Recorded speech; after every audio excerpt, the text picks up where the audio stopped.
on va, comme d'habitude, travailler un texte au plus près. Aujourd'hui, c'est Luc 24. On va essayer d'aller du texte, vraiment le lire au plus près, jusqu'à l'interprétation. Et là, notre objectif, c'est de vous donner la parole et que vous puissiez prendre la parole. Donc, soit par le micro, soit par le chat. Hein, vous activez la discussion. Vous n'hésitez pas à n'importe quel moment de prendre la parole. Ça, c'est très important. Deuxième chose que je voulais vous dire avant de démarrer, c'est que notre travail de ce jour va s'enraciner dans des auteurs de grand renom. On a piqué beaucoup de choses à Louis Barlet, je ne sais pas s'il y en a qui le connaissent, c'est un bibliste qui est de la Lozère et qui a écrit Emmaüs, sommet de la révélation de Dieu. Nous a montré que ce texte est vraiment un sommet. Donc, ça m'est beaucoup inspiré et vous allez voir que sa pensée va jusqu'à la spiritualité. Autre auteur donc, que je voulais vous signaler, parmi d'autres, hein, Maurice Zundel, le grand Maurice Zundel, qui va surtout nous citer Saint Grégoire. Et vous trouverez sur le site sa voix qui commente Emmaüs. C'est très, très impressionnant. Hein. Voilà, Maurice Zundel, c'est une valeur sûre qu'il faut écouter et facile à lire. Hein. Sa pensée est profonde, mais elle est assez facile à lire. Marie-Lise commence par nous présenter le contexte de ce texte de Luc 24. Je vous présente la diapo en partageant l'écran. Non, c'est ça. Oui, voilà. C'est pas grave, je te suis. Non, c'est pas ça. Je te suis. Ça, c'est le texte. Oui, si, c'est parce que ce texte commence par le même jour, donc c'est important de se dire quel est ce même jour. Vas-y. Alors, je ne vais pas commencer par vous dire ce qu'est ce même jour. Je vais simplement vous situer un petit peu l'évangile de Luc, vous dire qui est Luc, et après nous verrons le contexte d'écriture de Luc. Donc, l'évangile de Luc a été vraisemblablement écrit dans les années 80-90, donc 50 à 60 ans après les événements de la mort et de la résurrection de Jésus. Et donc, vous le savez maintenant, tout l'évangile n'est pas un reportage en direct, mais nous allons voir principalement dans l'évangile de Luc, sa grande question, c'est voir le ressuscité. Pourquoi? Parce que Luc, il est d'origine païenne, il est un non-juif, c'est le seul non-juif qui a participé à la rédaction des évangiles, enfin du Nouveau Testament, puisqu'on lui attribuera à lui aussi non seulement les évangiles, mais aussi les actes. D'origine païenne, il a été un compagnon de Paul durant ses voyages. En fait, il a rejoint Paul dans son deuxième voyage en Asie mineure et puis il va le suivre. Il va être son compagnon de route lors du troisième, puis il ira avec lui à Jérusalem et il sera même à ses côtés au moment où Paul sera emprisonné. Alors, on sait très peu de choses de lui. On sait qu'il a été médecin, mais ce qu'on sait aussi, c'est qu'il n'a pas connu Jésus sur terre comme les autres communautés. Et c'est intéressant pour nous, puisque nous non plus, nous n'avons pas rencontré Jésus vivant sur terre. Et on comprend donc pourquoi sa question, c'est qu'est-ce que voir le ressuscité? Et c'est une grande question pour lui. Ça le devient aussi pour nous. On pense que cet évangile est issu de sa communauté, c'est-à-dire de tous ceux qui ont avec lui partagé le quotidien. C'est un évangile du monde grec, parce qu'il était grec, lui. Et il proclame un évangile parce que dans les années 70, vous savez que le temple a été détruit, que Jérusalem et la rupture entre les Juifs et les chrétiens est consommée, et l'unité de l'Église est menacée parce qu'ils se disputent entre les chrétiens qui sont d'origine juive et les chrétiens qui sont d'origine païenne.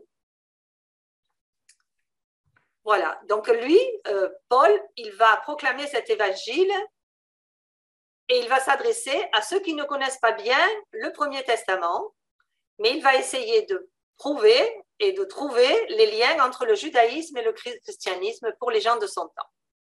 Alors, le texte que nous allons aujourd'hui travailler, qui est Luc 24. Nous allons voir, il fait suite à Luc 23, où là, on a rencontré, les femmes sont venues au tombeau, hein, ça se passe donc après la mort de Jésus, les femmes sont allées au tombeau, elles ont vu le tombeau vide, 2 hommes leur ont dit pourquoi chercher parmi les morts celui qui est vivant, et puis elles sont allées le dire à Pierre, qui est très étonné et qui a fait la même constatation. Le tombeau est vide, et voilà que le récit d'Emmaüs se situe après cela. Dans le chapitre 24, c'est la conclusion de l'évangile de Luc. Donc, vous allez voir qu'il va reprendre point par point les grandes étapes du ministère de Jésus, son origine, son ministère de prophète et sa passion. Donc, on va maintenant entrer, après cette introduction, on va reprendre le texte, voilà, qui va nous être lu par Dominique. Vous remarquerez simplement, avant que Dominique le lise, je vous rappelle que Luc ne raconte pas d'apparition de Jésus aux femmes et aux 11.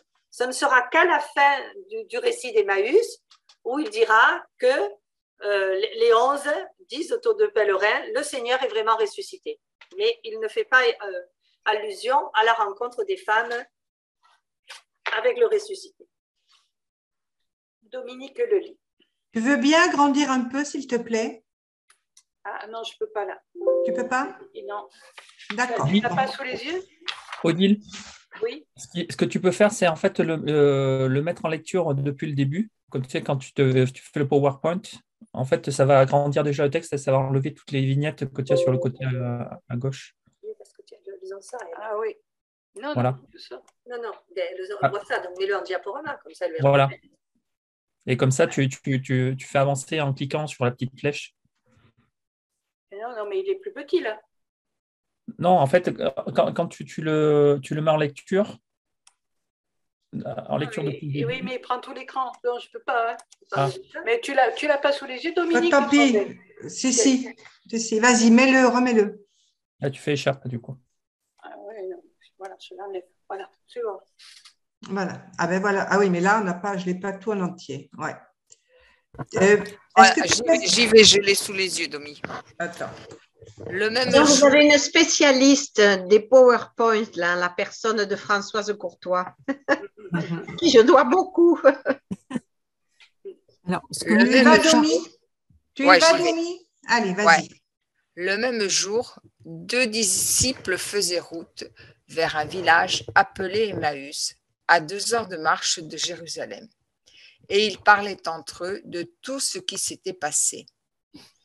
Or, tandis qu'ils s'entretenaient et s'interrogeaient, Jésus lui-même s'approcha et marchait avec eux. Mais leurs yeux étaient empêchés de le reconnaître. Jésus leur dit, « De quoi parliez-vous en marchant ?»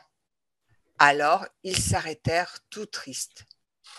L'un d'eux, nommé Cléophas, lui répondit, « Tu es bien le seul étranger résidant à Jérusalem qui ignore les événements de ces jours-ci. » Il leur dit, « Quels événements ?» Ils lui répondirent, « Ce qui est arrivé à Jésus de Nazareth, cet homme qui était un prophète puissant par ses actes et ses paroles devant Dieu et devant tout le peuple. Comment les grands prêtres et nos chefs l'ont livré, ils l'ont fait condamner à mort et ils l'ont crucifié. Nous espérions que c'était lui qui allait délivrer Israël. Mais avec tout cela, voici déjà le 3e jour qui passe depuis que c'est arrivé. À vrai dire, des femmes de notre groupe nous ont remplis de stupeur.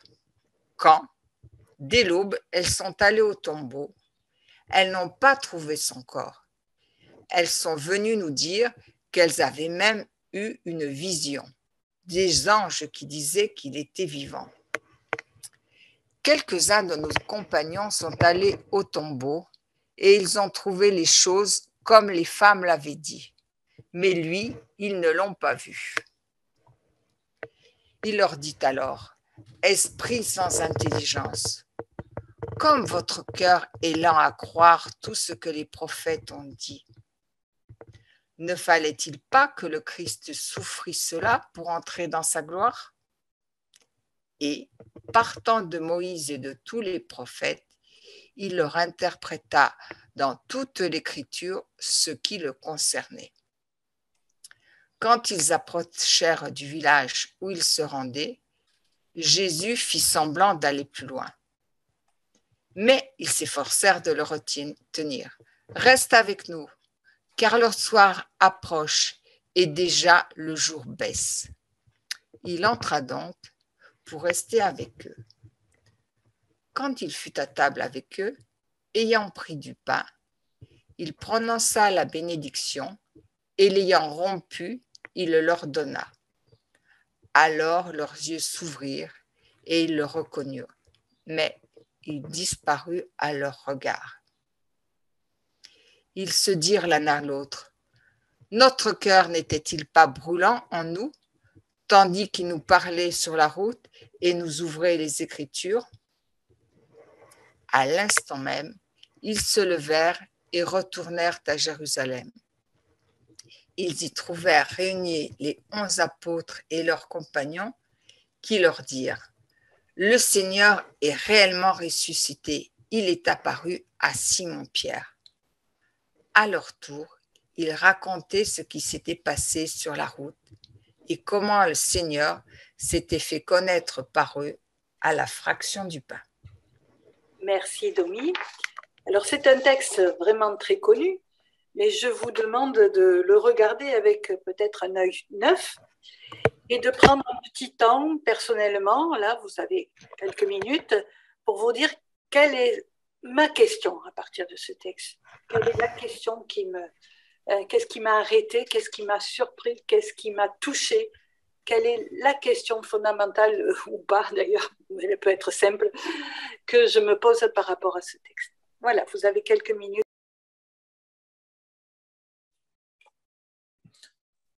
Pour ma part, la question qui me vient, c'est pourquoi Jésus, vu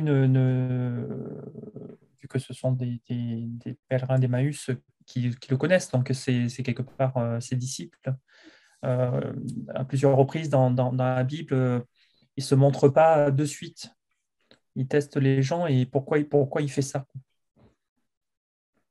Comme nous-mêmes, des fois, peut-être qu'on n'entend pas son message directement, il faut qu'il nous... Pourquoi il ne se fait pas reconnaître de suite? C'est ça la question? Tout à fait. D'accord. Oui. Hein, voilà. Il y a un temps où on ne le reconnaît pas et après... Et il y a un temps où on le reconnaît par... Voilà. Et c'est plusieurs fois dans les textes évangiles. Tout à fait. Domi, je vois qu'il y a des messages qui arrivent, tu peux les lire? Attends, je remets le son. Françoise Gousset, pourquoi fait-il semblant de s'éloigner? Verset 25. Pour que les disciples retiennent et que l'homme insiste pour le retrouver. Je pense que c'est encore... Non, c'est Françoise de PLP qui a mis, mais nous espérions... Non, alors c'est l'autre Françoise. Il y en a 3 Françoises en fait. Oui, voilà. Bien, oui. Mais nous espérions qu'il était celui qui allait délivrer Israël. Et Colette... Reste avec nous, le soir approche et déjà le jour baisse.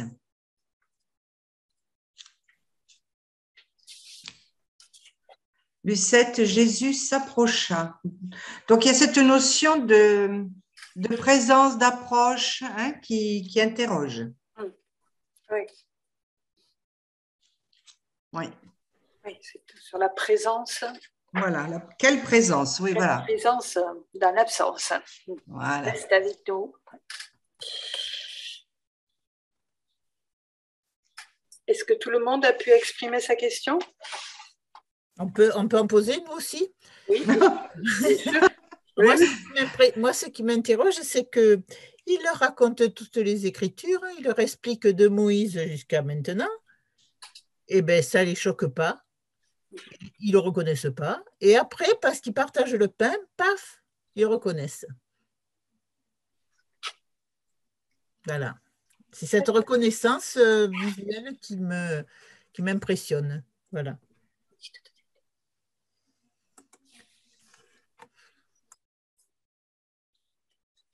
Sachant que Luc cherche à nous dire dans son évangile, sa grande question, c'était qu'est-ce que voir le ressuscité? Là, on voit que de toute façon, ils ne le reconnaissent pas, alors qu'ils avaient vécu avec lui. Et donc, ça nous dit bien quelque chose du ressuscité aussi. Ils ne le reconnaissent pas alors qu'ils le connaissent pourtant. Oui. Voilà. Oui. Par derrière, il y a la question, qu'est-ce qu'ils ont vu? Qu'est-ce qu'ils ont vu? Voilà. Hein?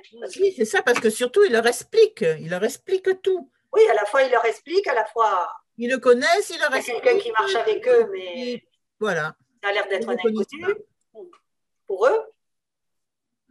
Disons que c'est un peu comme nous aujourd'hui, c'est ce que je disais, enfin c'est ce que je pense du moins, c'est que on a cette appréhension de la résurrection, même si c'est notre force, notre foi, notre être en tant que croyant. Peut-être que sur le moment, il y a eu ce doute-là.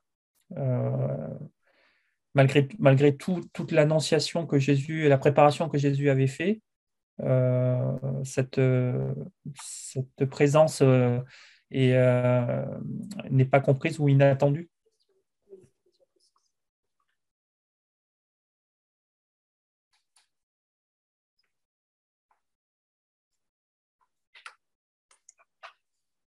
Françoise Gossin a noté proximité et reconnaissance. Le ressuscité, c'est mon prochain. François, c'est une affirmation ou une question? Micro. Le micro. Le temps d'y arriver, ça y est. Donc, c'est les deux. C'est les deux parce que il me semble que le ressuscité, précisément parce qu'il est ressuscité, il est dans l'autre monde, donc on ne le voit pas. Ce que je peux voir, c'est que ce qui est terrestre. Donc, la proximité de Jésus, je la sens à travers ce qu'il me dit, à travers sa parole. Moi, j'ai surtout été frappée par les premiers versets où on ne fait que parler de parler, s'entretenir, parler, discuter. Il n'y a que la parole. La parole est au centre. Entre la parole et le pain, la parole du début, le pain de la fin, on est dans ce qu'il est venu nous dire.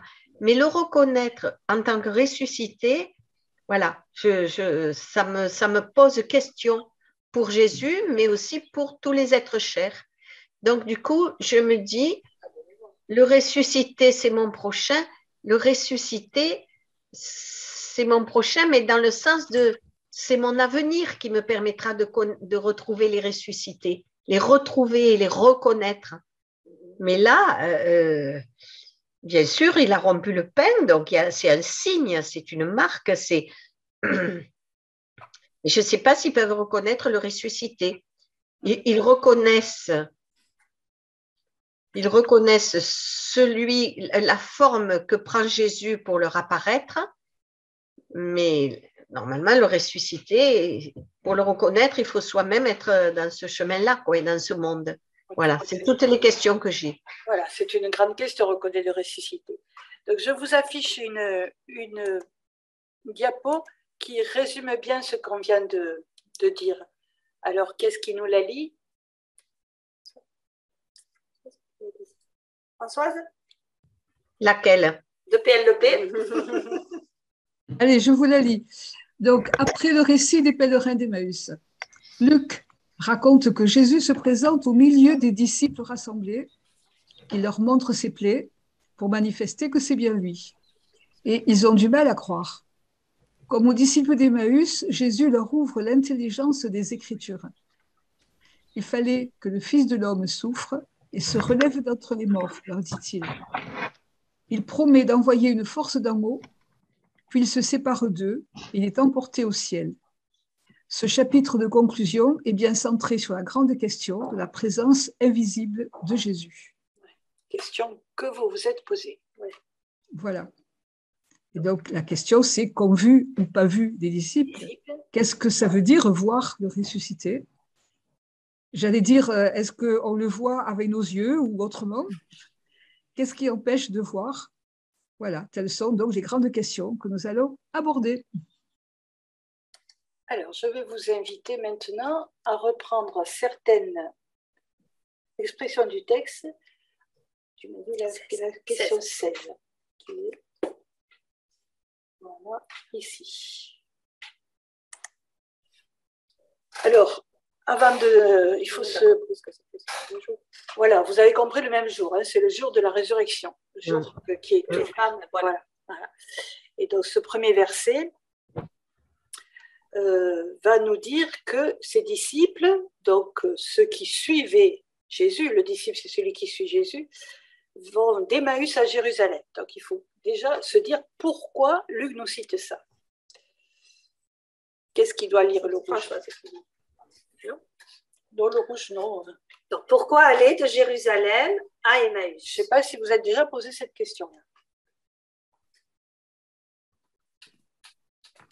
Alors, pour nous, nous savons que Jérusalem, c'est le lieu de la mort, le lieu de la résurrection, mais aussi le lieu de la résurrection, puisque c'est là que les femmes sont allées au tombeau et l'ont vu. Après la mort de Jésus, beaucoup vont quitter Jérusalem. Et ils vont reprendre leur vie d'avant la rencontre. Ils sont tous tristes, ils sont tous meurtris par cette expérience, tous leurs espoirs sont perdus. Et Emmaüs, c'est une petite bourgade inconnue, parce qu'effectivement, on ne sait pas exactement à quel Emmaüs se sont rendus les disciples, puisque les archéologues proposent 3 sites différents. Donc, ils vont vraiment d'un lieu de la mort, jusqu'à un petit lieu qui est vraiment pas reconnu. Voilà, et le Deutéronome nous parle d'un lieu où on peut rencontrer Dieu.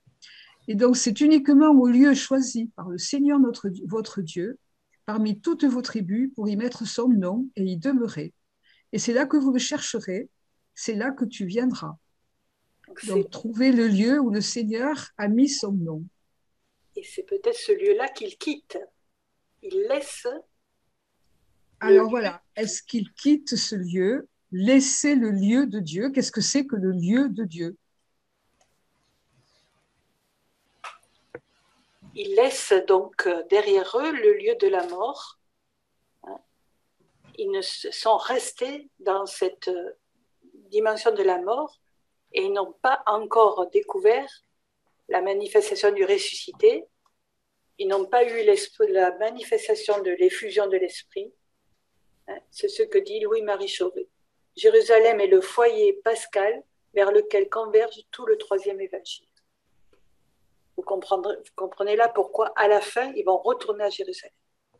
Donc, cette marche des 2 disciples, c'est aussi une marche spirituelle. Ils quittent le lieu de la vie et ils marchent vers la mort, en fait. La question que pouvons nous poser maintenant pour nous, c'est est-ce que nous laisserons derrière nous, comme les disciples d'Emmaüs, est-ce que nous laisserons le mystère pascal?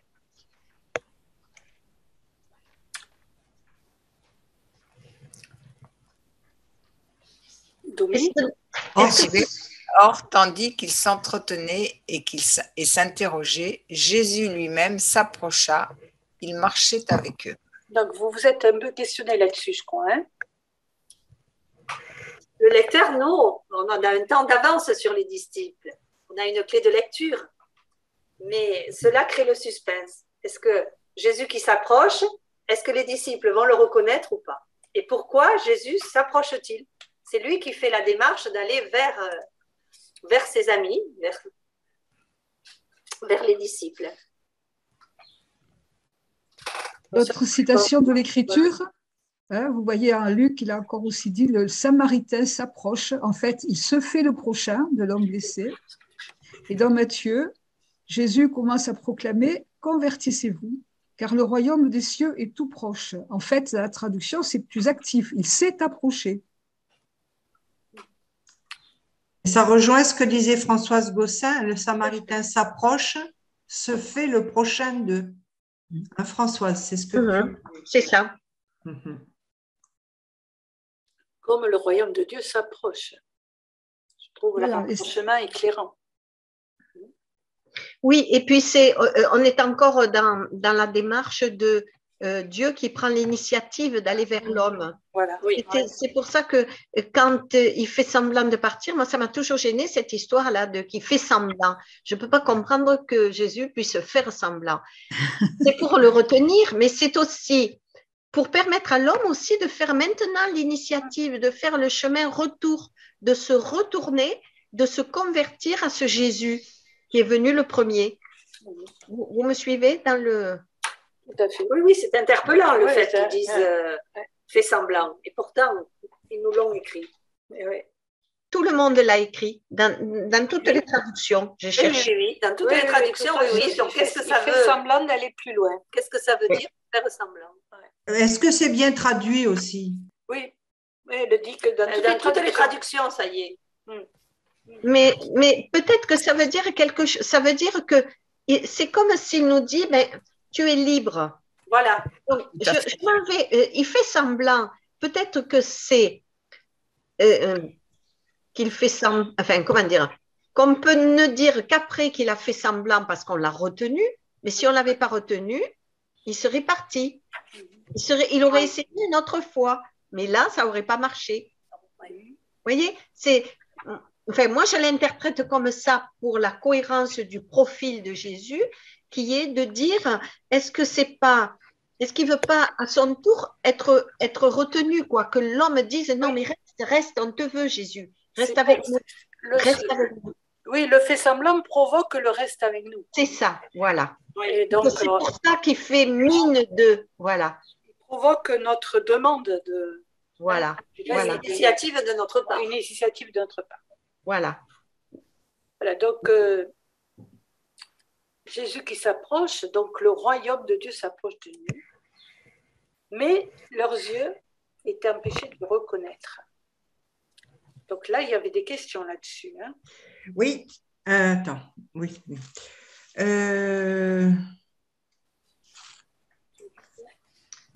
Pourquoi ne le reconnaît-il pas? Oui. Il y avait, alors c'était pas tout à fait dit de la même façon. Nous avons noté qu'est-ce qui les empêche de reconnaître. Pourquoi ne le reconnaissent-ils pas? Oui. Oui, c'est une grande question. Alors, quand on ne reconnaît pas, c'est qu'il y a deux possibilités. Soit c'est la mémoire qui est faible, bon, ben là, ils l'ont vu il n'y a pas très longtemps, hein. Soit la personne a changé. Donc, ça voudrait dire que la non-reconnaissance, elle peut venir d'eux ou bien de Jésus. Et ça pose la question de l'apparence. Qu'est-ce que vous en pensez? Quelle apparence avait Jésus? Moi, je pense qu'il y a les deux, parce que ça me fait penser aussi à tous ceux qui ont eu des écailles devant les yeux et qui n'ont pas vu certaines choses. Je pense évidemment à Paul, je pense à des aveugles qui ne voient pas, puis après qui voient, hein, que le voile se lève. Et tout à l'heure, vous avez parlé de Jésus qui était invisible à leurs yeux. Et je me suis dit, quelqu'un qui est invisible, c'est qu'on ne voit rien. Or, on voit la personne. Si on voit la personne, c'est qu'on peut la visualiser. On visualise quelqu'un, mais on ne fait pas le rapprochement avec quelqu'un d'autre. Oui. Comment dire? Vous parlez d'apparence et apparence, apparition. On est toujours dans ce qui apparaît. Et le paraître, c'est à première vue. Et peut-être que là, il veut qu'on le voit, non pas spontanément à première vue, mais qu'on aille voir derrière ce qu'il y a. Il me semble qu'on est dans un autre mode de vue et de connaissance. Tout à fait. Alors ça, ce que vous dites là, c'est très souvent dans la Bible. Hein. On l'a déjà dans l'Ancien Testament. Oui, et puis, moi, je partage ce point de vue en y ajoutant un point, c'est-à-dire que Jésus cherche aussi à habituer l'homme à ne pas voir par ses propres sens, mais à croire, c'est-à-dire aller au-delà des sens, de la perception des sens. Et que c'est du coup cette apparence qu'on ne reconnaît pas, elle est sciemment faite justement pour que l'homme comprenne que ce ne sont pas par des biais humains qu'il rencontrera désormais le Seigneur. Ouais, donc il y a un passage à faire vers des yeux physiques à quelque chose de spirituel. C'est ça. Je compléterai en disant que c'est le divin qui, parce que là, à sa résurrection, il monte auprès de son Père. Donc, c'est le divin qui prend sa place et effectivement qui va juste montrer peut-être, vu que certainement, au vu de la situation, Jésus a été crucifié, ils ont eu peur d'être à leur tour eux-mêmes touchés par les arrestations, etc. Il y a pas seulement la vue, mais il y a les yeux qui sont fermés de peur, mais aussi le cœur. Donc, à partir de ce moment-là, Jésus a peut-être décidé de finir sa mission en leur disant, voilà, je vous montre un peu une partie du divin que je vous avais promis. Donc, il ouvre les yeux déjà vers l'au-delà pour ses disciples en leur disant, voyez, vous ne me reconnaissez pas parce que voilà, je suis passé, j'ai rejoint mon Père, j'ai rejoint le divin pour poursuivre. Oui. Voilà, François. Alors peut-être, voilà, dans le livre des Nombres, il y a quelqu'un d'autre aussi qui n'a pas reconnu, si on peut dire, alors que l'ânesse, elle aperçoit un ange sur sa route et il semble qu'elle le reconnaisse. Alors le Seigneur décida, ouvrit les yeux de Balaam, qui vit l'ange du Seigneur posté sur le chemin. Voilà. Donc il y a peut-être quelque chose d'un coup de pouce du Seigneur pour nous aider à reconnaître quand même. Peut-être c'est pas très facile tout seul, effectivement. Et dans l'évangile de Jean, vous connaissez Marie-Madeleine qui se retourne. Elle aperçoit Jésus qui se tenait là, mais elle ne savait pas que c'était Jésus. Et Jésus lui dit, « Femme, pourquoi pleures-tu?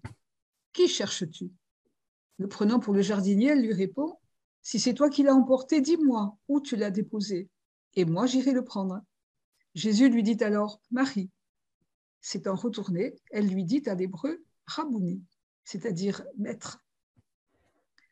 Voilà, Jésus, là aussi, se fait reconnaître. Et qu'est-ce qui le fait reconnaître? Là, sa voix, sa parole. Par la voix, par la voix. Par l'appel, par le prénom.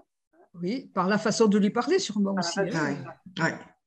Et s'étant retourné, ça me fait penser tout d'un coup aux mages qui s'en retournent par un autre chemin. Ça veut dire qu'ils sont sur un chemin de... Ils se sont transformés, ils sont sur un chemin de foi. Voilà, elle se retourne 2 fois, la Marie-Madeleine. Hein, donc, ça montre bien qu'il faut un retournement et peut-être un retournement intérieur.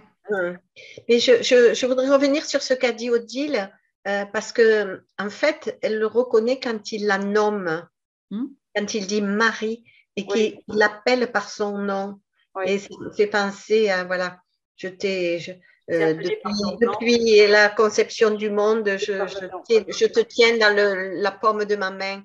Enfin, son nom est gravé dans la paume. Tout à fait. Alors, vous avez là une citation de Saint Grégoire le Grand, hein, qui est un pape du Moyen-Âge, qui a écrit de très très belles choses et que cite Maurice Zundel souvent dans ses livres. Il leur est apparu extérieurement et corporellement comme il était intérieurement, comme il était au-dedans d'eux-mêmes. Cette phrase mérite d'être méditée. Il apparaît extérieurement, corporellement, et comme il était intérieurement, il était au-dedans d'eux-mêmes.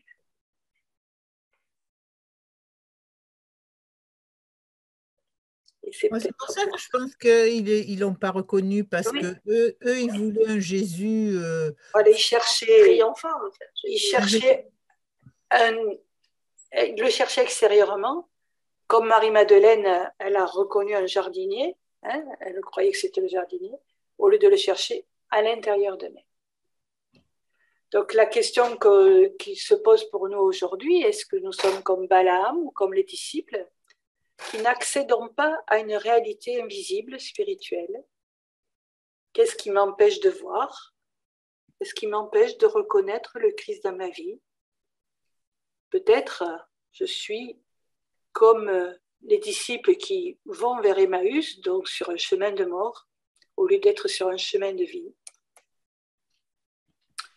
Et c'est vrai que c'est quelque chose d'inconcevable, hein, le ressuscité qui nous rejoint sur notre route. Celui qui est mort ne peut être vivant. Nos yeux humains ne voient pas au-delà de la mort.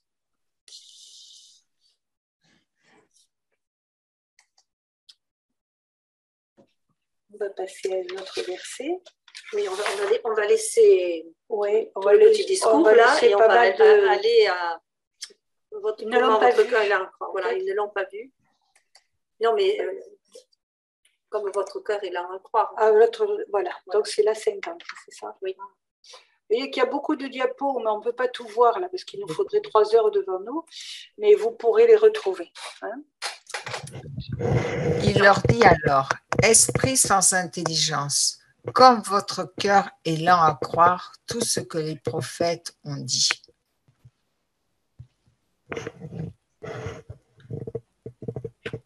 Qu'aurait-il dû comprendre? Jésus vient de leur raconter un petit peu toute sa vie. Les paroles dites paraissent dures. Comme votre cœur est lent à croire. Il leur fait un reproche là. Il ne faut pas passer trop vite sur ces paroles dures. Oui, c'est vrai, il a l'air de leur dire, alors, vous ne comprenez rien. Voilà. Je vous parle depuis longtemps.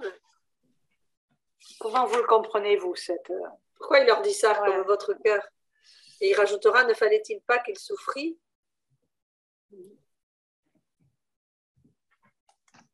Des fois, la foi des disciples était chancelante, comme nous-mêmes. Notre foi est chancelante.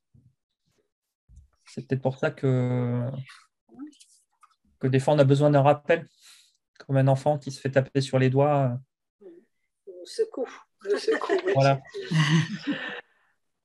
Voilà. On va aller voir Isaïe, dans le Premier Testament. J'entends la voix d'Adonai disant « Qui enverrai-je? Qui ira pour nous ?» Et je dis « Me voici, envoie-moi. » Il dit « Va, dis à ce peuple, entendez, entendez, mais vous ne discernerez pas. Voyez, voyez, mais vous ne pénétrerez pas. Engraisse le cœur de ce peuple, alourdis ses oreilles, ternis ses yeux, qu'il ne voie de ses yeux, n'entende de ses oreilles, que son cœur ne discerne, qu'il ne retourne et soit guéri. » Là aussi, c'est rude, hein? Oui. Ah oui, là, Isaïe ne va pas de même morte. Hein? Parce qu'en même temps, Dieu, il dit à Adonai, hein, le Seigneur dit, qui enverrai-je, qui ira? Ben voilà, Isaïe se présente, et puis il dit, va, mais ça ne marchera pas. Voilà. Du moins, là, il envoie dire au peuple le contraire. Ouais. Là, Jésus, il dit, comme votre cœur est lent à croire, et là, c'est le contraire. Enfin, on dirait presque que Ils comprennent rien. C'est Dieu qui va les empêcher de voir, qui va... Voilà. Alors, ça montre bien, oui, que c'est difficile d'aller jusqu'au mystère spirituel. Ouais. Comment pénétrer jusqu'au mystère spirituel? Comment voir le mystère caché? Un voile est sur notre cœur.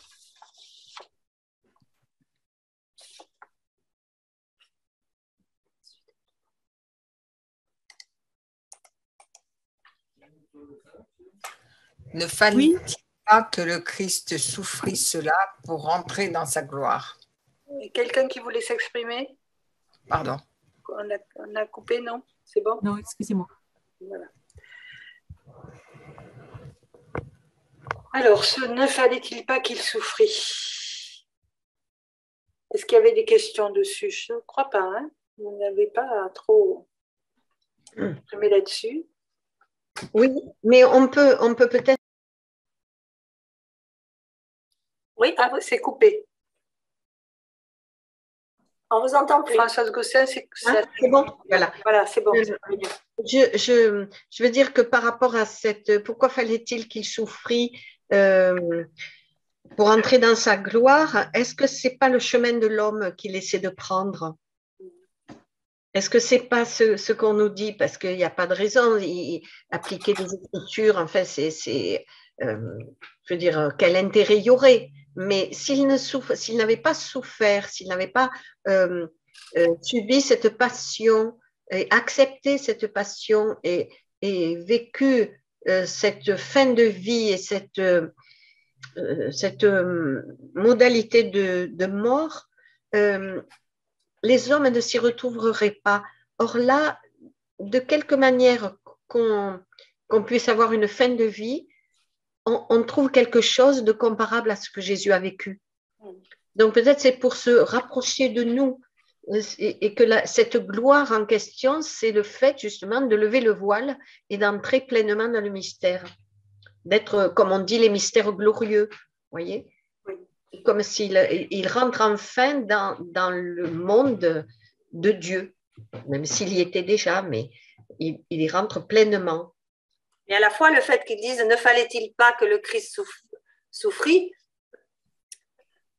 Est-ce que ça voulait dire qu'ils auraient dû comprendre parce qu'ils le savaient, qu'on l'avait annoncé? Ça fait donc référence à ce que Jésus leur disait quand il était vivant. Oui, et puis alors à l'histoire, il l'avait annoncé, il le disait souvent. Voilà. Et quand il raconte déjà sur le chemin d'Emmaüs, il raconte aux disciples ce qui s'est passé dans l'Ancien Testament, les prophètes, etc. C'était déjà une annonciation. Oui, d'ailleurs, il va le faire juste après.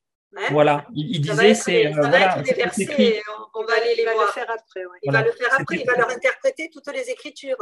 Voilà, c'était écrit, donc ce que j'ai vu, vous le saviez, si on peut dire. Oui, vous le saviez, mais vous ne l'avez pas compris, vous ne l'avez pas intériorisé. Voilà. Ouais. Tout à fait. Alors qu'est-ce qu'il savait? Voilà, vas-y. Voilà, qu'est-ce qu'il savait?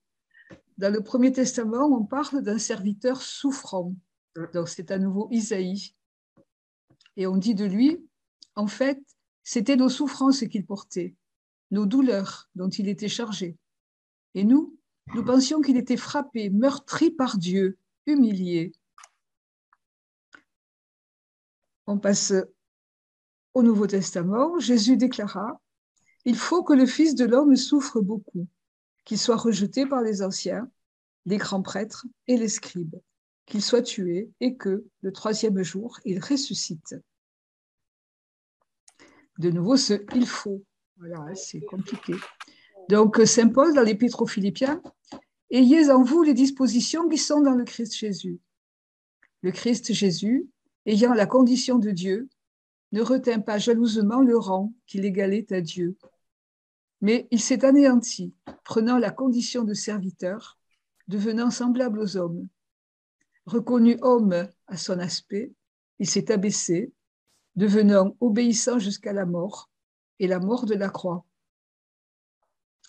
Et moi, je crois qu'en faisant cela, voilà, ne fallait-il pas que le Christ, il devienne homme comme tous les hommes, et qu'en faisant cela, il amène avec lui tous les hommes de quelque condition qu'ils soient, même le plus petit, le plus malheureux, le plus souffrant, il se fait comme lui.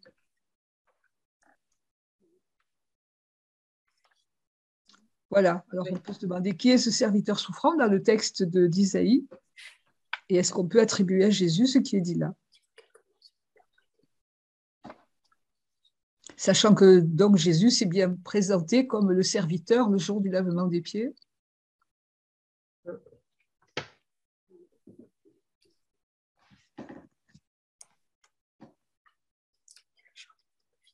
Oui, j'hésite toujours parce que toutes les diapos sont importantes, mais bon, j'hésite toujours à celle qu'il faut laisser passer. Ne fallait-il pas, donc, ne fallait-il pas qui nous surprend comme si c'était quelque chose d'obligatoire que Jésus souffre et meurt, alors que Luc nous indique là, par là, un procédé narratif, et par ce procédé, il nous indique l'urgence du salut et de la mission. Là, c'est Père Narcisse Boy. il dit aussi que la passion récapitule le drame de toute l'humanité. C'est ce que vous venez de dire un petit peu. Hein. Voilà. Ceux qui ont voulu ou permis la mort, ce sont les Juifs d'une part, les païens d'autre part.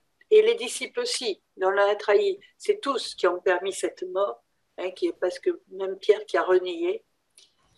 Et donc, symboliquement, tous les groupes humains en sont responsables.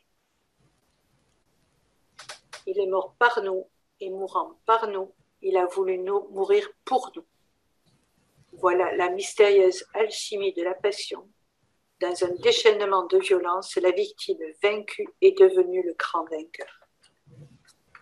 Tout ça, c'est Bernard. Vous le retrouvez dans le livre de Bernard Sesboué. C'est éclairant sur la façon dont il a d'indiquer pourquoi est mort Jésus. Hein. Par nous, mais pour nous aussi. On va passer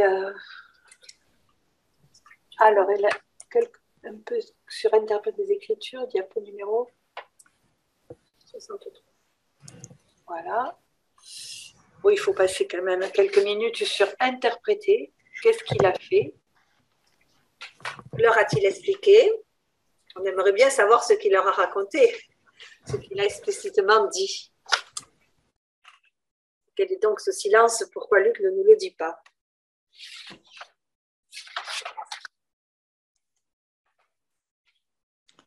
Alors, déjà, dans l'Ancien Testament, Néhémie, Esdras lisait un passage dans le livre de la loi de Dieu, puis les Lévites traduisaient, donnaient le sens, et on pouvait comprendre.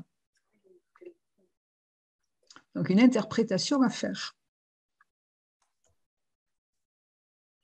Dans les Actes, Philippe prit la parole et à partir de ce passage de l'Écriture, il lui annonça la bonne nouvelle de Jésus. Là aussi, on interprète les Écritures.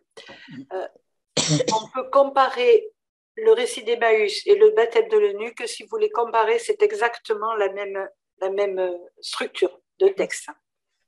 Exactement la même chose.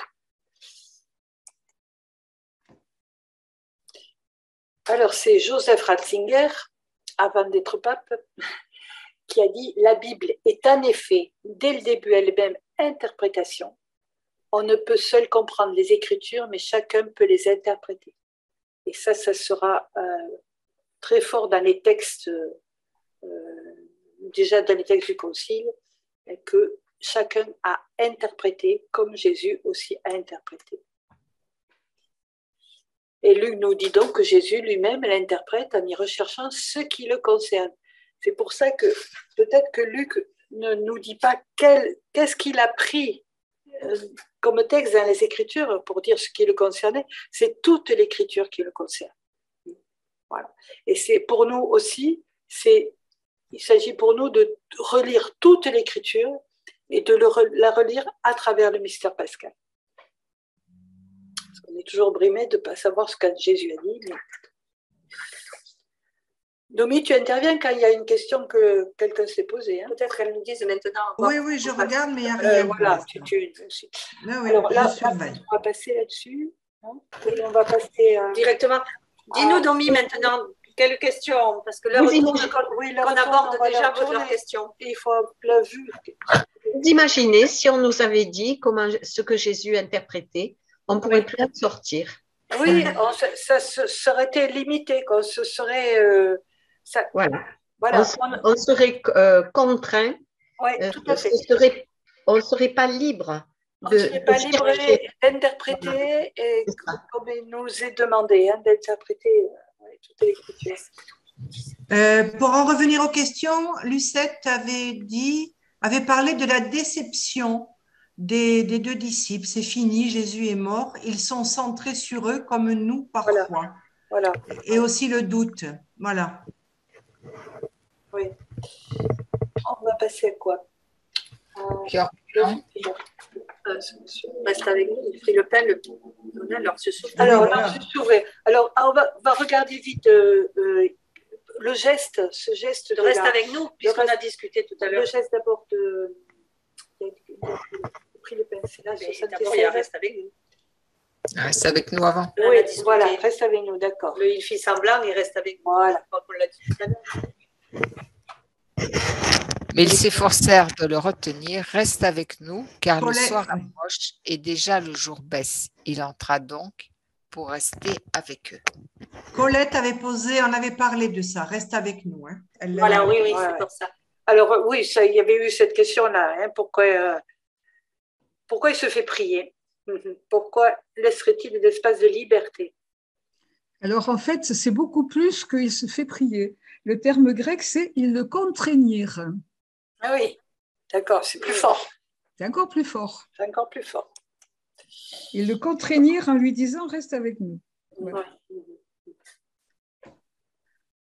Voilà, donc en Jean, début de l'évangile, se retournant, Jésus vit qu'ils le suivaient et leur dit que cherchez-vous?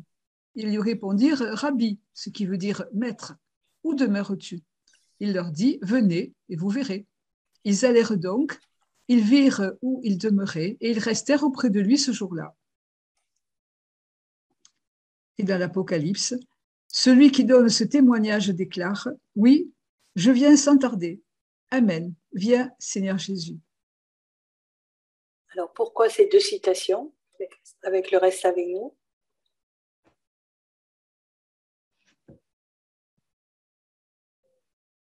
Ça veut peut-être dire qu'il est déjà avec eux. Venez et vous verrez. Oui, je viens. Ouais. Oui, je viens sans tarder. Je suis déjà là, peut-être, et vous ne le savez pas. Voilà. Ouais. Ouais. Et dans l'Eucharistie aussi. Voilà, nous chantons l'anamnèse, c'est ce que j'allais dire. Voilà, nous appelons Jésus à venir, à rester avec nous. Voilà, nous Pourtant, on dit qu'il est déjà là et qu'il est là. déjà là, mais on doit l'appeler aussi pour qu'il... Nous rappelons ta mort, nous célébrons ta résurrection. Viens, reste avec nous. C'est peut-être plus nous de rester avec lui, hein, je pense. Oui, c'est vrai. Mais c'est Jésus qui peut nous dire ça. Reste avec moi. Ce texte nous dit aussi que oui, on a à lui demander de rester avec nous aussi. On a à l'appeler. Et l'intervention de Lucette. Regarde le chat. C'est ça, Lucette a dit ça. Reste avec nous, Seigneur, il se fait tard dans nos vies. Rejoigne-nous pour nous aider à creuser le désir d'une rencontre, d'une reconnaissance. Et Saint Augustin a dit, retiens l'étranger si tu veux reconnaître le Sauveur. Celui qu'on ne reconnaît pas, celui qui nous est étranger, il faut le retenir pour reconnaître le Sauveur. C'est vraiment d'actualité. C'est la seule. Alors, cette reconnaissance qui va se faire au moment où il prend le pain, prononce la bénédiction et le rompt, puis le donna. Donc, on va passer un petit peu vite voilà, sur les rapprochements. Voilà. Pour aller à ces 4 verbes qu'il faut vraiment prendre en compte. Prendre, bénir, rompre et donner. On les avait un petit peu vus la dernière fois avec la multiplication des pains. Hein? Ouais. Donc, il prend le pain comme on prend sa vie. Il bénit, donc il se met en présence du Père. Il rompt le pain comme sa vie est brisée. Et il donne le pain comme il donne sa vie. Donc, c'est le grand mystère d'une vie donnée, offerte pour tous. Donc, quand on le lit comme ça, peut-être on comprend mieux pourquoi ils l'ont reconnu. Et Louis Barlet dit « Du pain dans ses mains, mais pour parler à Dieu, recevoir de lui cette nourriture, une prière de Jésus ressuscité. »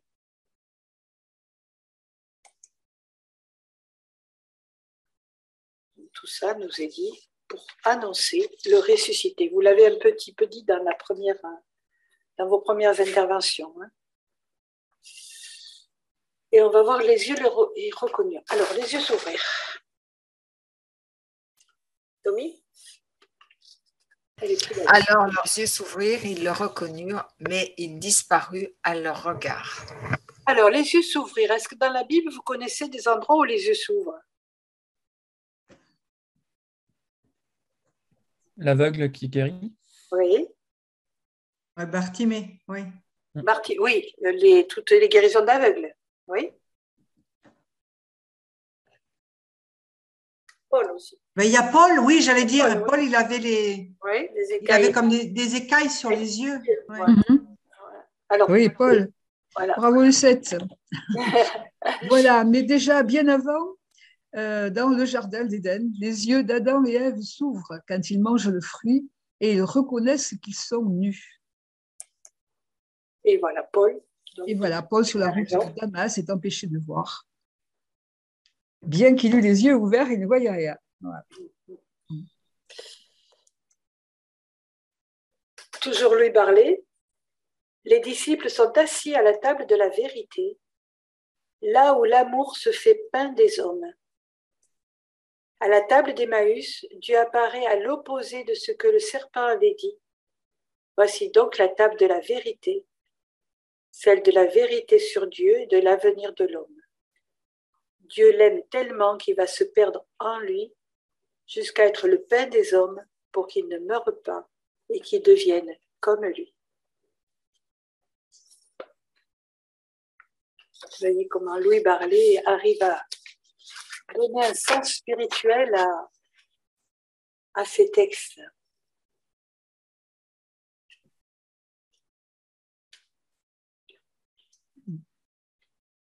Donc ils le reconnurent, mais c'est à ce moment-là qu'il disparaît.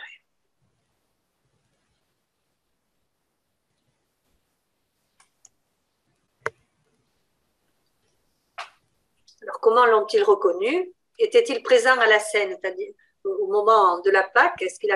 Ces deux disciples étaient avec Jésus pour savoir que ces gestes-là, c'était bien les siens. Pourquoi ce geste permet-il la reconnaissance? Et nous, que reconnaissons-nous à la messe?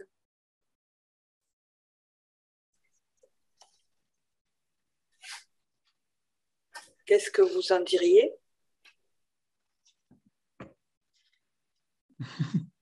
Qu'est-ce que c'est? Alors, Lucette nous dit, comme lui, savoir dresser la table, mettre son tablier pour servir nos frères et nos sœurs.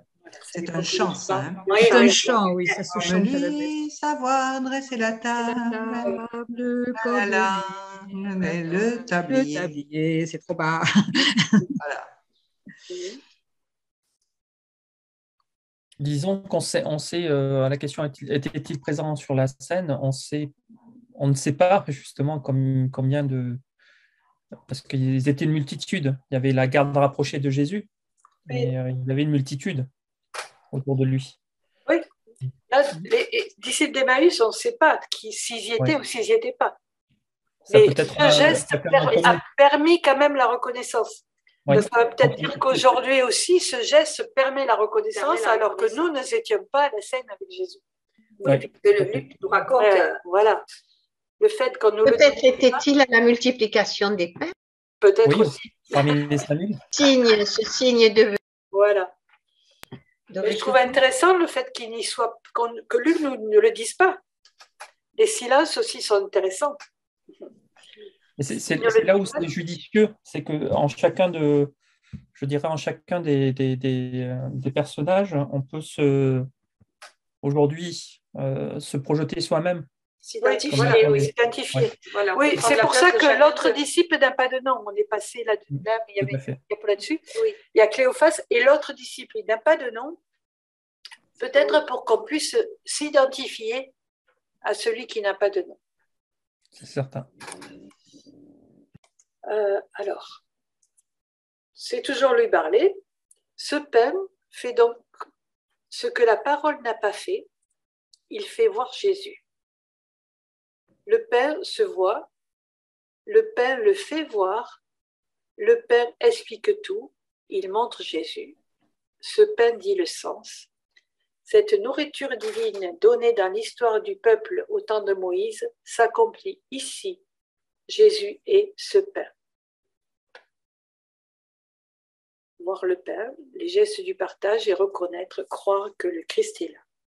Voilà ce qui nous est demandé dans la foi Oui, à la messe, on posait la question à la messe, nous, est-ce qu'on reconnaît, quand on voit le partage du vin? C'est la question que je viens de faire. Je viens d'écrire ça sur le chat. D'accord. C'est ma question. Enfin, ma question. Oui. Mon questionnement, oui. Voilà. Redis-le parce qu'on ne voit pas le chat. Redis-le. Comme ces deux disciples, nous, quand je dis nous, j'aurais dû dire je. J'ai parfois du mal à reconnaître Jésus lors de l'Eucharistie. C'est un tel mystère. Ouais. Il y a des fois, moi, j'ai l'impression que je suis à des lieux de la compréhension de ce qui se passe au moment de la consécration et de l'Eucharistie. Oui, voilà. ça reste un mystère quand même. Hein. Oui. Ça, il ne faut pas évacuer le fait que c'est un mystère. C'est la résurrection qui nous est dite. Oui, comme disait Françoise Gosselin, elle appartient à une dimension où on n'y est pas encore. Oui.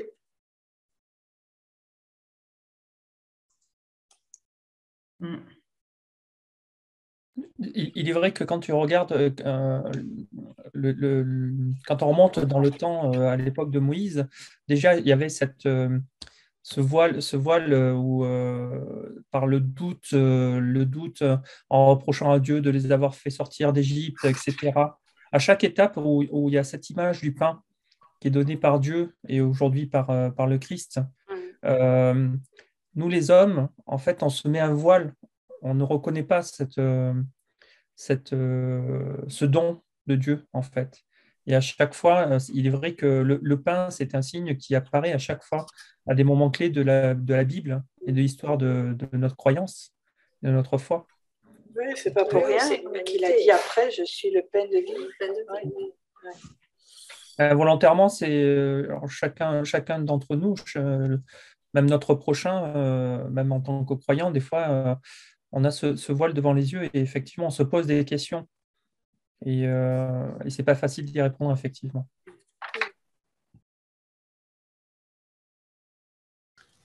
Et le texte continue. Notre cœur n'était-il pas brûlant en nous, tandis qu'il nous parlait sur la route et nous ouvrait les Écritures?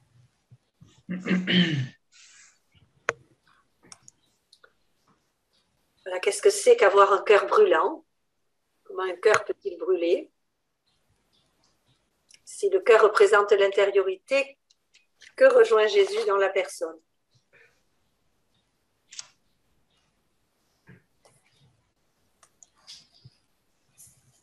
Voilà, est-ce qu'on peut trouver une réponse dans le Premier Testament au buisson ardent? Moïse était berger du troupeau de son beau-père Jéthro, prêtre de Madian. Il mena le troupeau au-delà du désert et parvint à la montagne de Dieu, à l'Horeb. L'ange du Seigneur lui apparut dans la flamme d'un buisson en feu. Moïse regarda, le buisson brûlait sans se consumer. Moïse se dit alors, je vais faire un détour pour voir cette chose extraordinaire. Pourquoi le buisson ne se consume-t-il pas? Le Seigneur vit qu'il avait fait un détour pour voir Dieu, et Dieu l'appela du milieu du buisson. Moïse, Moïse. Il dit, me voici. Dieu dit alors, n'approche pas d'ici, retire tes sandales de tes pieds, car le lieu où tu te tiens est une terre sainte. Et il déclara, je suis le Dieu de ton père, le Dieu d'Abraham, le Dieu d'Isaac et le Dieu de Jacob. Moïse se voila le visage car il craignait de porter son regard sur Dieu. Alors là, c'est le buisson qui brûle, mais sûrement le cœur de Moïse un peu aussi peut-être. Au moment où Dieu s'est révélé dans le « je suis ».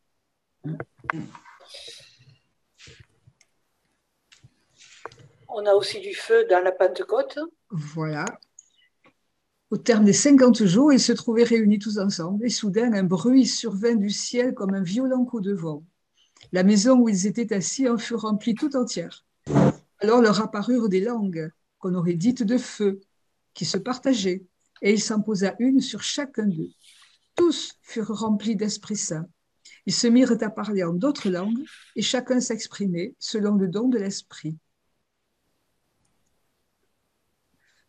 Il faut savoir que pour la Bible, le cœur est une réalité plus vaste, qui inclut toutes les formes de la vie intellectuelle, les affects, les émotions, et le domaine inconscient où s'enracinent toutes les activités de l'esprit. c'est pas que l'affectif. Hein. Voilà. Donc, quand le cœur est tout brûlant, c'est tout l'être qui brûle. Et Louis Barlet dit « Ce feu qui brûlait en leur personne peut rappeler celui que Moïse avait contemplé dans le buisson de l'Horeb. Luc peut dire à Moïse « Le buisson que tu vis en feu, annoncer les hommes de maintenant, car le Seigneur ressuscité vient en eux, feu de Dieu, feu de vie, pour poursuivre avec eux sa grande Pâque. » Donc ce feu continue encore aujourd'hui à brûler en nos cœurs par le ressuscité. Alors, ils se lèvent et ils partent à Jérusalem. Ils se lèvent, c'est vraiment le mot de la résurrection. Et on va voir donc le ressuscité qu'ils vont annoncer. Enfin, c'est les compagnons qui vont l'annoncer d'abord. À l'instant même, ils se levèrent et retournèrent à Jérusalem. Ils trouvèrent réunis les 11 apôtres et leurs compagnons qui leur dirent « Le Seigneur est réellement ressuscité. Il est apparu à Simon-Pierre. » Alors peut-être faut-il se poser la question, qu'est-ce que c'est que ce réellement ressuscité? Alors, les disciples reviennent en arrière.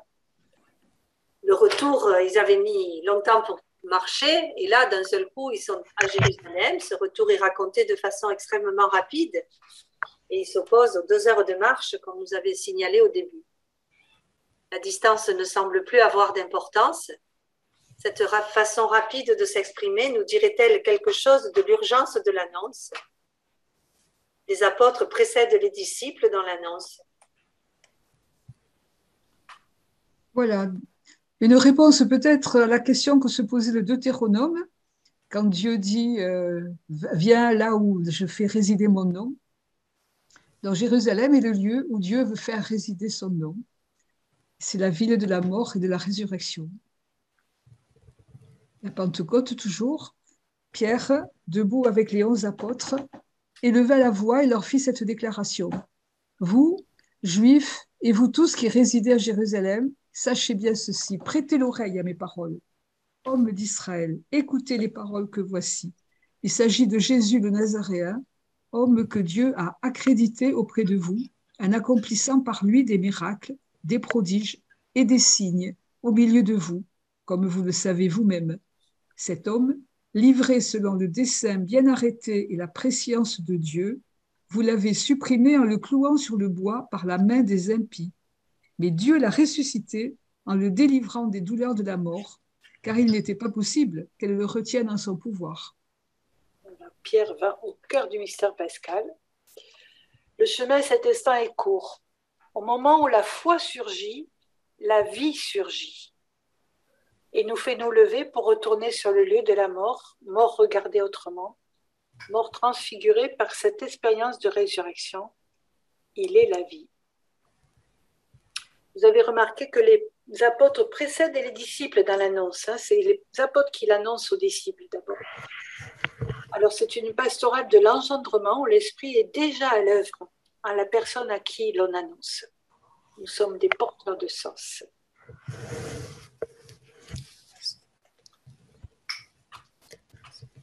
Alors, on va peut-être passer un peu vite sur les derniers versets, parce qu'ils se mettent à raconter ce qui s'était passé sur la route et comment le Seigneur s'était fait reconnaître par eux à la fraction du pain. Je vous propose maintenant que chacun de vous prenne un petit temps de silence pour se dire qu'est-ce que je retiens de ce qu'on vient de faire, de réfléchir ensemble. Et s'il y a peut-être une question à laquelle on n'a pas répondu, vous la reposez. Voilà, vous pouvez écrire dans le chat ce que vous retenez avant qu'on prenne un dernier temps de méditation. On a 5 minutes de retard, c'est bon. Voilà, prenez ce temps-là de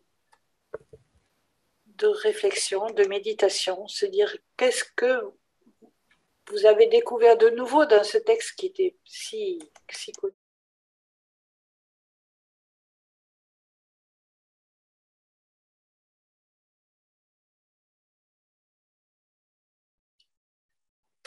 C'est bon, vous avez eu assez de temps? Peut-être Dominique ou Isabelle vont nous lire ce qui a été écrit dans le chat. Vas-y, Isa. Non, elle te laisse la parole, Domi, je crois. Vas-y, Domi. Isa, réveille-toi. Tu veux pas parler?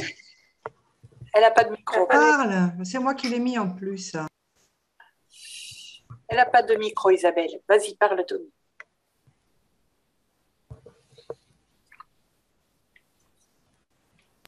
Oui, moi, j'ai mis ce que je pensais que notre foi, croire, ben, ce n'est possible que dans l'absence. J'ai mis l'exemple tout bête de pas besoin de croire que mon ordi est là puisque je le vois.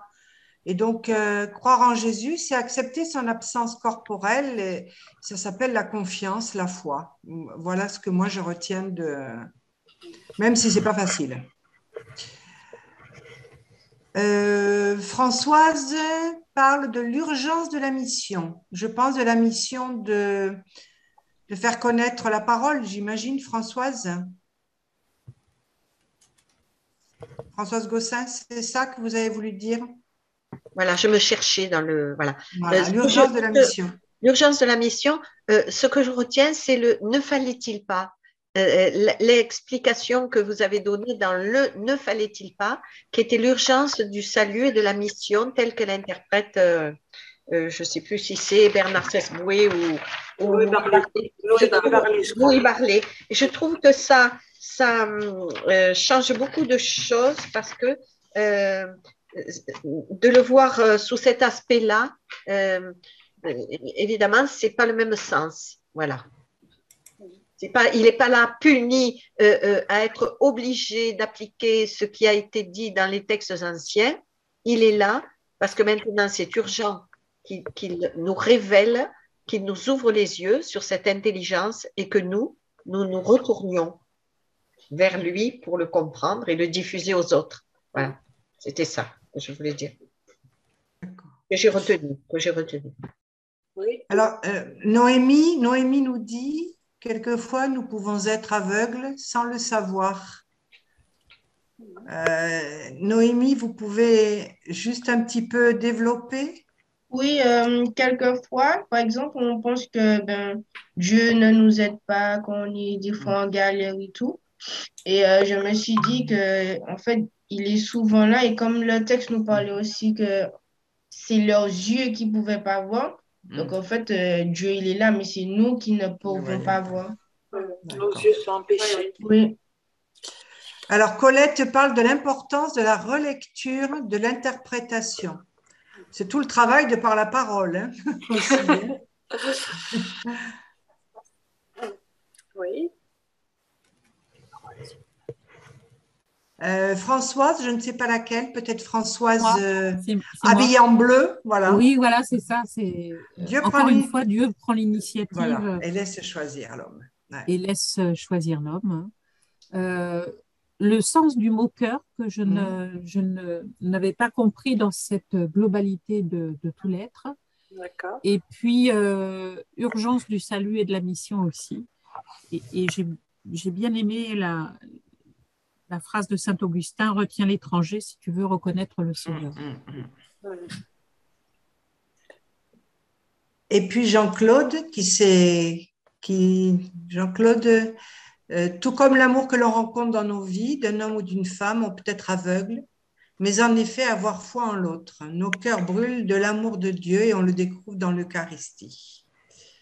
Voilà. Et Domibou, au début, les disciples sont à 2 heures de route, ils font attention aux règles. À la fin, ça n'a plus d'importance.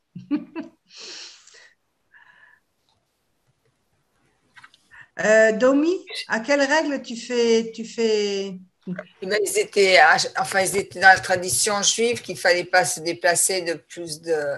Et à la fin, la mission d'annoncer que Jésus était ressuscité était beaucoup plus importante que ce règlement, quoi. Ok. Tu lis ce que dit Lucette. Alors, Lucette, merci pour ce beau partage. Je me lève pour annoncer la bonne nouvelle. Dieu vient à ma rencontre, donc je dois aussi aller à la rencontre des autres et être toujours dans l'annonce de la mort à la résurrection. Bravo, Lucette. Voilà. Est-ce qu'on a oublié de lire Je ne quelque sais pas, chose ou Isabelle Clément Demange ne s'est pas trop exprimée. Peut-être elle a quelque chose à dire. Isabelle? Valérie, Marie-Françoise aussi n'a pas beaucoup parlé. On ne vous entend pas, Isabelle. On ne vous entend pas, Isabelle. Ah oui, mais on ne vous entend pas. Ah, écrivez-le, écrivez-le. Voilà. Et aussi Marie-Françoise. Marie-Françoise, vous êtes là, Marie-Françoise? Non, il y a un plaid, il y a un fauteuil, mais il n'y a pas Marie-Françoise. Voilà. Et Colette qui est toujours là aussi. Oui, elle a parlé. Elle a parlé, oui, elle a parlé par chat. Voilà. Voilà, par le chat. Voilà. Bien. Bon, alors, Isabelle, est-ce qu'elle écrit, Isabelle? Juste un truc auquel je viens de penser, c'est que sur le cheminement d'Emmaüs, c'est peut-être notre cheminement de vie aussi. Quand on a le cœur qui brûle de notre foi, eh bien, on avance vers le Christ, vers notre Dieu. Et souvent c'est vrai que des fois, on fait des allers-retours. On avance dans ce cheminement, et puis parfois, on revient. Voilà. On se fait pose des allers-retours sur la route d'Emmaüs. Voilà. Ce n'est pas un chemin direct. Voilà.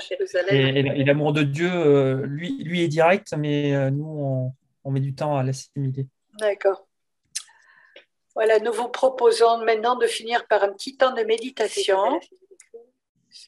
À moins qu'Isabelle on le lira peut-être après. Donc, je vous partage mon écran, vous le voyez? Oui. Donc, je vous propose de méditer avec des images d'Arcabas, donc qui sont, c'est un triptyque, pas un triptyque, il y a 7 tableaux qui sont à Bergame en Italie et qui racontent tout le cheminement d'Emmaüs.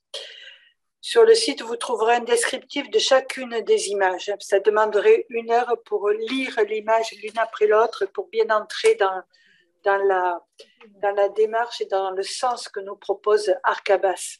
C'est à la fois figuratif et abstrait, c'est toujours très, très porteur. Au revoir, je vais faire au revoir, puis voilà. Très porteur de spiritualité. Oui, quelqu'un nous dit au revoir? Oui? Non? Voilà, donc nous écoutons cette méditation. Je prends conscience que Jésus marche avec moi. Il fait route avec moi. Il est le chemin. Et si je ne suis pas dans la disposition intérieure de marcher avec lui, je l'accepte tout simplement. Mes yeux sont empêchés de le reconnaître. Je ne le reconnais pas toujours dans l'autre, en moi. Je regarde ce qui m'aveugle, mes déceptions, mes échecs, mes manques. Mais je regarde aussi les espérances qui sont en moi.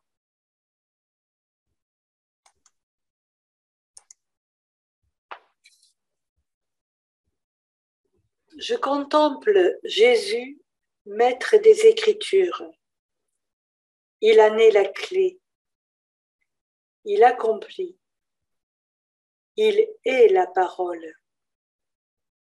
La croix s'extrait de ce peuple dont Jésus est né.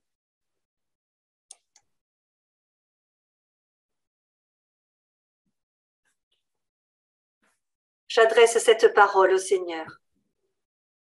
Reste avec nous. Reste avec moi. Il se fait tard dans ma vie. Ma maison est vide. J'accepte que tu entres dans mon vide intérieur.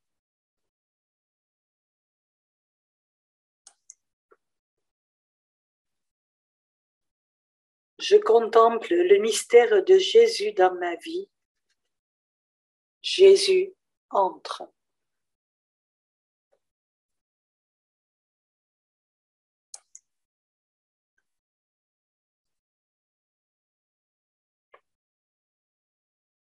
Je regarde du pain rompu, donné, partagé, et je contemple une présence qu'il m'est donné d'accueillir.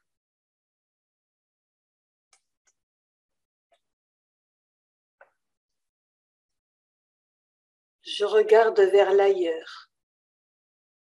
Jésus n'est plus visible. Je le reconnais, mais il est au-delà. Je ne peux mettre la main sur lui.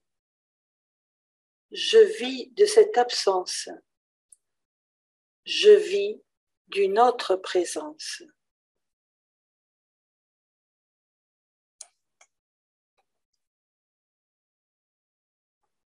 Je regarde ce départ précipité, cet envoi, cette rapidité.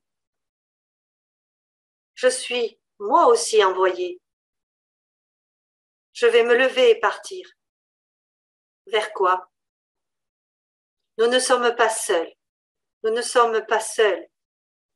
C'est ensemble, en communauté, en église, que nous sommes envoyés vers les autres. Eux qui ont déjà une bonne nouvelle à me dire. C'est pourquoi nous pouvons nous tourner vers le Père que Jésus nous a montré et lui dire ensemble la prière qu'il nous a laissée. Notre Père, qui es aux cieux, que ton nom soit sanctifié, que ton règne vienne, que ta volonté soit faite sur la terre comme au ciel. Donne-nous aujourd'hui notre pain de ce jour. Pardonne-nous nos offenses, comme nous pardonnons aussi à ceux qui nous ont offensés. Et ne nous laisse pas entrer en tentation, mais délivre-nous du mal. Amen. Car c'est à toi qu'appartiennent le règne, la puissance et la gloire pour les siècles des siècles. Voilà, il nous reste à vous remercier pour votre présence, votre fidélité. Nous avons été heureux de tous ces partages avec vous, malgré la distance. Voilà, si vous avez une dernière question, une dernière réaction, quelque chose à dire.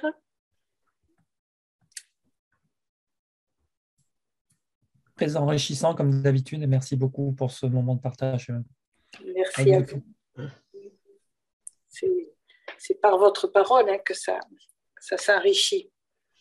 On découvre toujours, avec un texte aussi connu, c'est étonnant de voir comment on peut découvrir. Oui, c'est sûr. Voilà, comment on peut vous aider pour soutenir financièrement parce que vous passez un temps fou à tout ça, toute l'équipe a besoin aussi matériellement de différentes choses. Je sais que sur Par la parole, il y a une invitation qui est proposée, mais oui, voilà. il y a faire un don, donc on peut toujours faire un petit don, même 5 € c'est bienvenu. Voilà, c'est vrai qu'on a besoin de logiciels et nous sommes tous à la retraite là, donc il n'y a pas de souci, mais on a besoin de logiciels pour s'équiper, ça c'est sûr, voilà. Et puis, bon, mais votre présence nous aide beaucoup aussi, hein, votre soutien. Je vais vous envoyer un petit questionnaire pour vous demander vos réactions et voilà comment on peut améliorer, si on veut reprendre ces visios l'année prochaine, si on peut améliorer. Voilà, la parole sera à vous. Le choix du jour et de l'heure aussi, hein, parce qu'on a un peu improvisé cette année, essayé, on a lancé ça. C'est dommage parce qu'il y avait quelqu'un de Montréal, Canada, qui devait nous rejoindre, qui ne l'a pas fait. Et le monsieur de Suisse qu'on avait vu aussi la dernière fois, ne nous a pas rejoint, mais bon. Mais bon, ça peut-être une prochaine fois. une prochaine fois. Donc, merci de répondre à ce petit questionnaire que je vais vous envoyer, qui est facile, et vous mettrez le temps que vous voudrez pour y répondre. D'accord. Merci. Au revoir à tous. Merci à toutes. Bonsoir. Merci en tout cas. Bonne continuation à vous. Bon chemin vers Pentecôte avec ce chemin d'Emmaüs qui s'ouvre devant nous. On va essayer de ne pas retourner à Emmaüs, mais D'aller vers Jérusalem. d'aller vers Jérusalem. Et nos allers-retours seront aussi des signes du mystère pascal. Voilà. Et on peut espérer que le synode et le chemin, Oui. un chemin nous aidera aussi à avancer en Église. Et l'idée de Jean-Claude, au départ, était intéressante de voir que pour les rencontres synodales, ce serait intéressant de faire travailler sur ce texte aussi fondateur Oui, tout à fait. qu'Emmaüs. Et déjà, nous, on l'a travaillé en amont, on l'a travaillé parce qu'on prépare les premières communions. Ouais. Donc, ce mercredi, on a la retraite de première communion. Il n'y aura pas beaucoup d'enfants, mais c'est vrai que le choix des disciples d'Emmaüs est primordial. Et puis, c'est vrai que dans la réflexion aussi vers le cheminement synodal, effectivement, je trouve opportun de pouvoir permettre à notre Église, parce qu'elle nous est personnelle, hein, chacun d'entre nous, mais aussi dans la communauté, de pouvoir faire ce cheminement vers le Christ. Et grâce à vous, on peut compléter des points de questionnement, les découvertes des Écritures. Et par ces échanges-là, dans les groupes de synode, ça apporte beaucoup à des personnes qui se redécouvrent dans notre foi. Voilà, bien, merci beaucoup. Vous avez tous les outils en ligne pour continuer votre recherche et votre belle mission. Merci beaucoup. Merci. Bonne soirée à tous. Merci à vous et au revoir. Au revoir.